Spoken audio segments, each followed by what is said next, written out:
Welcome to this explainer. We're jumping right into one of the absolute most monumental diplomatic events of the decade, the May 2026 Beijing summit between U.S. President Donald Trump and Chinese President Xi Jinping. Today, we're going to see exactly how two superpowers, locked in this incredibly intense strategic competition, attempted to basically hit the brakes on economic and geopolitical escalation. We're going to look at the data, the deals, and the underlying friction to figure out what really happened behind closed doors. Okay, let's dive into this roadmap. First, we'll look at the shift from trade war to truce. Then, the billion-dollar deals. After that, we'll unpack this new idea of constructive strategic stability, zero in on the flashpoints of Taiwan and Iran, and finally, look at the global ripple effects. Right, Section 1, From Trade War to Truce, the Road to Beijing. To really grasp the gravity of this summit, you've got to look at this staggering number, 145%. Back in mid-2025, the U.S. rolled out a deeply aggressive economic security policy, eventually layering on reciprocal tariffs that literally peaked at 145% on certain Chinese sectors. I mean, that's huge.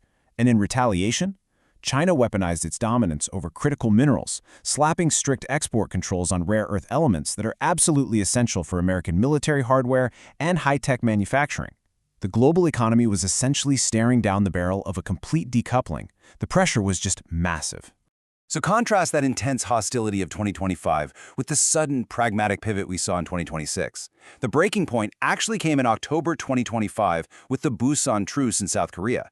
That truce paused the escalating tariffs, bringing them back down to a temporary 10% baseline, and it halted those rare earth export restrictions. It was basically a mutual recognition of the sheer economic damage both sides were inflicting on themselves. And that tactical pause is exactly what set the stage for the negotiations in Beijing. Moving to Section 2, the billion-dollar deals, the hard economic outcomes. Now, what's really interesting about this Boeing deal is the gap between expectations and reality. Aviation was a primary commercial focus, with President Trump announcing an agreement for China to order 200 Boeing aircraft.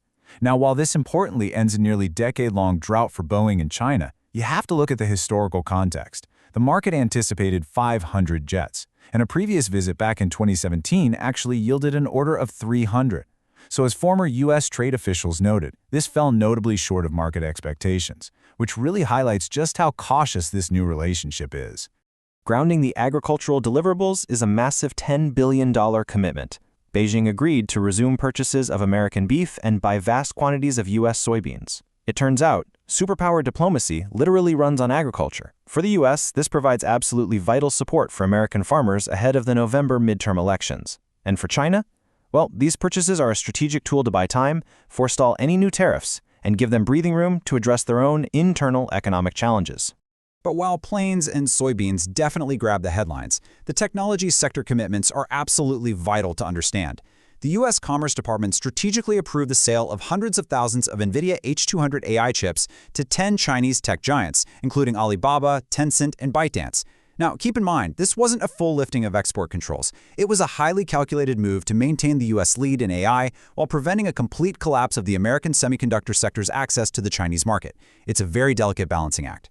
Which brings us to Section 3, Constructive Strategic Stability, the new diplomatic framework. So, the crucial point here is this brand new framework, constructive strategic stability. Proposed by President Xi, this is a major shift in diplomatic language. It essentially acknowledges that both nations have reached a state of parity, where frankly they can impose severe damage on each other's national interests. Because of that, they desperately need a negotiated set of rules of engagement. It accepts that long-term competition is inevitable, for sure, but it aims to establish an expectable peace and keep that competition from spiraling into direct conflict. But how does that abstract concept work in reality? Well, through highly practical, compartmentalized applications. To manage economic friction, they agreed to establish new boards of trade and investment to lower tariffs on non-sensitive goods. Over on the security front, they established vital military-to-military communications to prevent accidental escalation, coordinated on AI safety to ensure humans retain control over nuclear weapons, and cooperated on blocking fentanyl precursors. It's all about finding small, manageable areas of cooperation to buffer the massive areas of competition. Next up, Section 4, Flashpoints. Taiwan and Iran, the severe geopolitical stakes. And this brilliantly illustrates the high-stakes diplomatic chess match that played out behind closed doors. Both superpowers came to the table wielding immense leverage. The U.S. held the keys to advanced AI chip access, potential tariff relief, and the constant pressure of Taiwan arms sales. China, on the flip side, countered by utilizing its influence over Iran, its chokehold on rare earth minerals, and the lure of those multi-billion-dollar agricultural purchases. It was a brutal, pragmatic exchange of leverage designed to force compromises. Now, one of the absolute starkest moments of the summit was when President Xi explicitly brought up the Thucydides trap. If you're not familiar, this is the historical danger of war breaking out when a rising power challenges an established ruling power. Xi used this concept as a dire warning regarding Taiwan, which he firmly called a red line. And remember, this came right on the heels of a historic $11.1 billion U.S. arms sale package to Taipei, announced in late 2025.